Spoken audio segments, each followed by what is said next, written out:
Il y a plusieurs églises sur l'île de Montréal qui sont abandonnées ou qui sont en voie de disparaître, qui ont des paroissiens de 25 personnes au maximum. On est dans le faubourg Saint-Joseph, qui était un faubourg qui s'est développé à l'ouest des faubourgs de Récollet. Donc, à l'époque, au 19e siècle, Montréal agrandissait, puis la population, le long du canal La Chine, il y avait une explosion. Donc, cette église était construite pour desservir les fidèles dans le secteur, dans le quartier. Les sulpiciens, les propriétaires de cette église, par exemple, n'ont pas les moyens pour chauffer, entretenir la maçonnerie et payer l'aménagement du terrain de leur stock immobilier. L'avantage de l'église, le projet de l'église, c'est que ça a été pris très vite. Il a été libéré il y a 200 à peu près et déjà on commence à la rénover.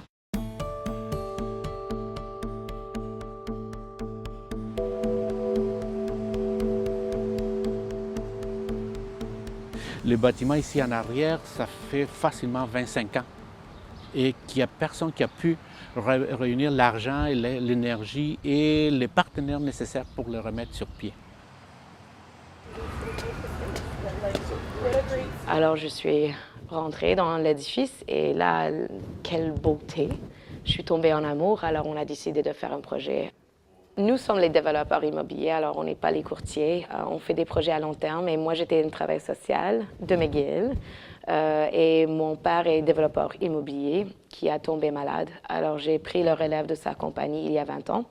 Et moi, j'ai décidé de faire des projets qui ont une opportunité de faire une différence de la communauté, en même temps de faire le profit aussi. Ici, dans cette église, la soubassement a été construite pour être une école, parce qu'il n'y avait pas d'école.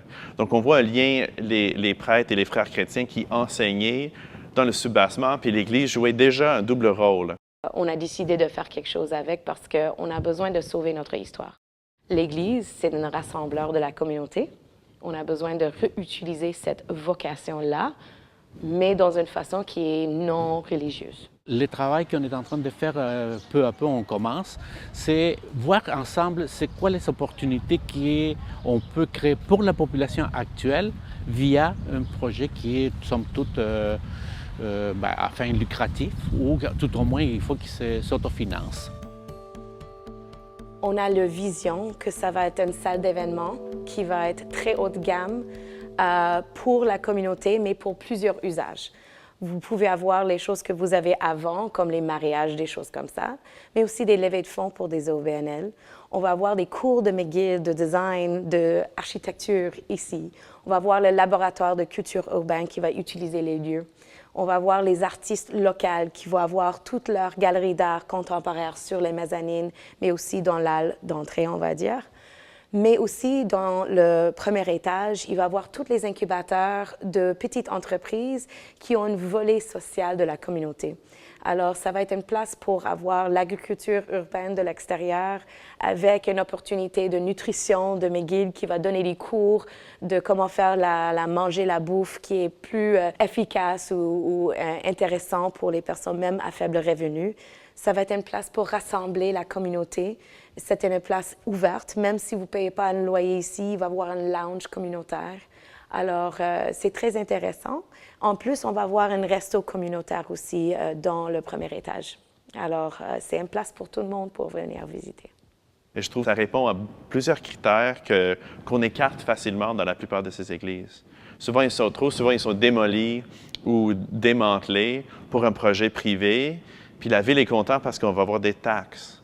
Mais là, Nathalie, elle cherche à structurer quelque chose qui va redonner autant que réparer l'Église. Je trouve que c'est très important de considérer ce type de projet à Montréal.